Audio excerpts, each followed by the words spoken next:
नमस्कार। आज हम व्यापार की दुनिया में हो रहे एक बहुत बड़े बदलाव पर बात कर रहे हैं।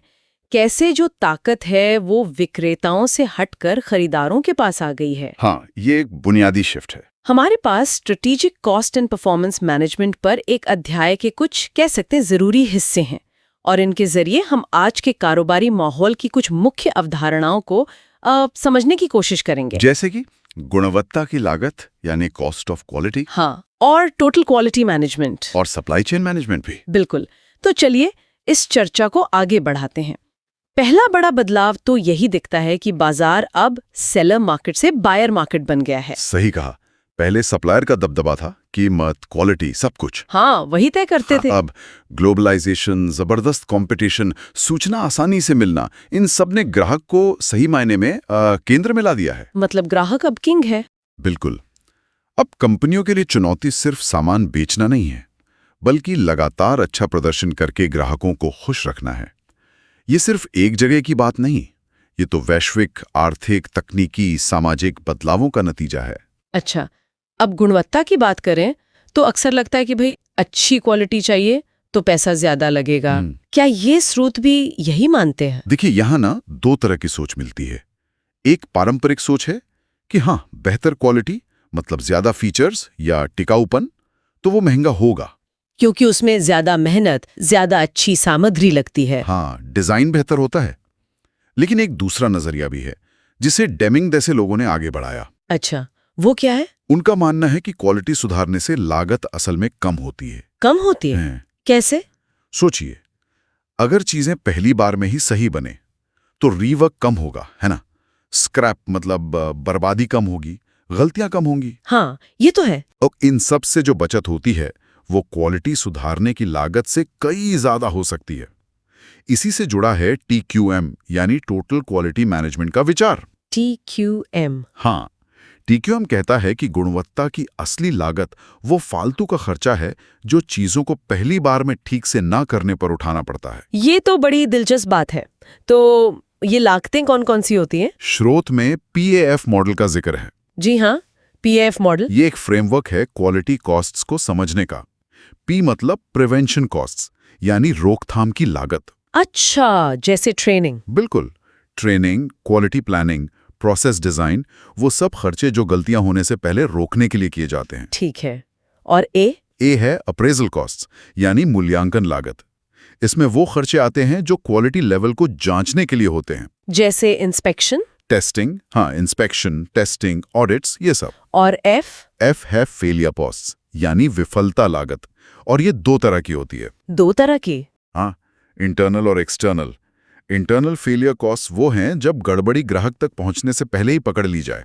जैसे फैक्ट्री में ही कोई डिफेक्ट मिल गया? बिल्कुल, जैसे स्क्रैप हो गया माल या उसे ठीक करने में रीवर्क करना पड़ा। और एक्सटर्नल?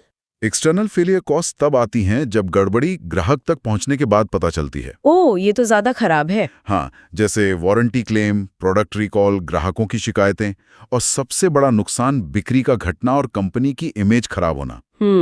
इसे ना आइसबर्ग मॉडल की तरह समझना चाहिए। Iceberg model? हाँ, जैसे आइसबर्ग का छोटा सा हिस्सा पानी के ऊपर दिखता है, ज्यादातर हिस्सा नीचे छिपा होता है। वैसे ही क्वालिटी कॉस्ट्स हैं, जो दिखती हैं जैसे वारंटी का खर्च, वो तो बस टिप है। अच्छा। असली बड़ी लागतें छिपी होती हैं, जैसे खराब क्वालिटी के कारण ग्राहकों का भरोसा टूट जाना या कर्मचारियों का मनोबल गिरना। ये छिपी हुई लागतें पहचानना और कम करना बहुत जरूरी है। सही बात है। तो इन लागतों को संभालने के लिए आपने TQM का जिक्र किया था। ये कैसे काम करता है? देखिए, TQM सिर्फ कोई टूल या टेक्निक नहीं है, ये एक पूरी मैनेजमेंट फिलॉसफी है, एक सोच है। सोच किस तरह की? इसका मूल सिद्धांत है कि क्वालिटी सिर्फ क्वालिटी कंट्रोल डिपार्टमेंट का काम नहीं है, ये तो संगठन में हर एक व्यक्ति की जिम्मेदारी है। मतलब टॉप मैनेजमेंट से लेकर नीचे तक? बिल्कुल, सबका काम है। लक्ष्य क्या है? ग्राहक की जरूरतें समझना और अपनी आंतरिक प्रक्रियाओं मतलब अपने काम करने के तरीकों में लगातार सुधार करना, ताकि बर्बादी कम हो। हाँ, बर्बादी खत्म हो और पहली बार में ही चीजें सही बने। सुनने में तो बहुत अच्छा लगता है, पर इसे कामयाब बनाने के लिए क्या जरूरी है? स्रोत में 6 C's की बात है। हाँ, TQM की कामयाबी के लिए 6 C's को बहुत महत्वपूर्ण माना जाता है। क्या है ये 6 C's? पहला C है कमिटमेंट यानी शीर्ष प्रबंधन की पूरी प्रतिबद्धता।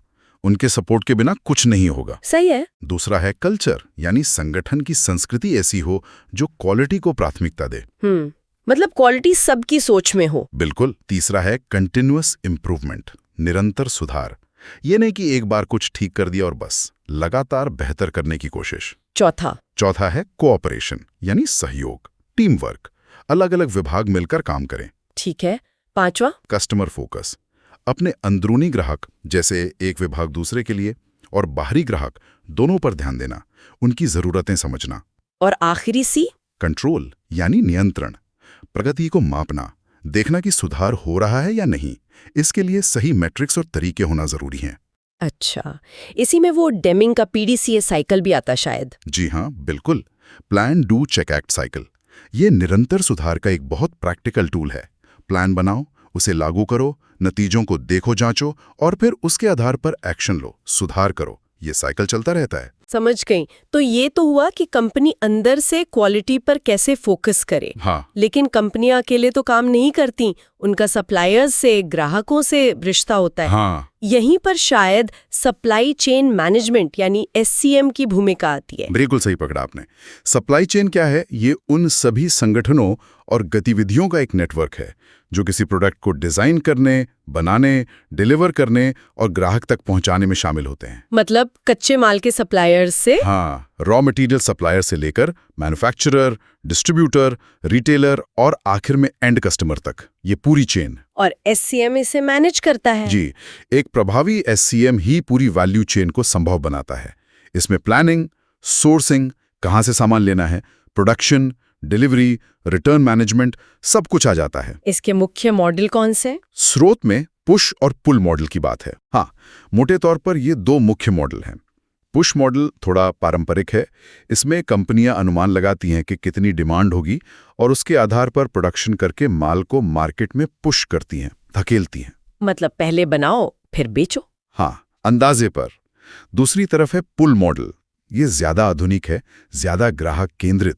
पुल मॉडल ये कैसे काम करता है? इसमें प्रोडक्शन तब शुरू होता है जब वास्तविक ग्राहक की डिमांड आती है। मतलब ग्राहक सप्लाई चेन को पुल करता है, खींचता है। अच्छा, तो ये ज्यादा रिस्पॉन्सिव हुआ। बिल्कुल। इसमें इन्वेंट्री कम रखनी पड़ती है, बर्बादी कम होती है। लेकिन इसके लिए सप्लायर्स अपस्ट्रीम और ग्राहकों डाउनस्ट्रीम दोनों के साथ बहुत मजबूत रिश्ते और तेज सूचना का प्रवाह जरूरी है। यहीं पर IT का रोल आता होगा। हाँ, आजकल इंफॉर्मेशन टेक्नोलॉजी बहुत महत्वपूर्ण है, जैसे procurement, EDI, electronic data interchange. ये सब सूचना को तेजी से और सही ढंग से शेयर करने में मदद करते हैं, जिससे पूरी सप्लाई चेन ज्यादा कुशल बनती है। तो आज की इस पूरी चर्चा से ये बात तो साफ है कि भाई व्यापार का फोकस अब पूरी तरह ग्राहक पर है। हाँ, ये केंद्रीय बिंदु है। और क्वालिटी सिर्फ ऊपरी चीज नहीं है, उसकी लागतों, खासकर छिपी हुई लागतों को समझना और मैनेज करना जरूरी है। बिल्कुल। TQM जैसे दर्शन इसमें मदद करते हैं। और फिर SCM इन सब को जोड़ता है ताकि कच्चे माल से लेकर अंतिम ग्राहक तक चीजें सही तरीके से और कुशलता से पहुंचे। एकदम सही। ये तीनों चीजें, कॉस्ट ऑफ क्वालिटी, TQM और SCM, आज के प्रतिस्पर्धी माहौल में बहुत जरूरी हैं। तो यहाँ एक विचार के साथ छोड़ते हैं अपने श्रोताओं को। जरूर।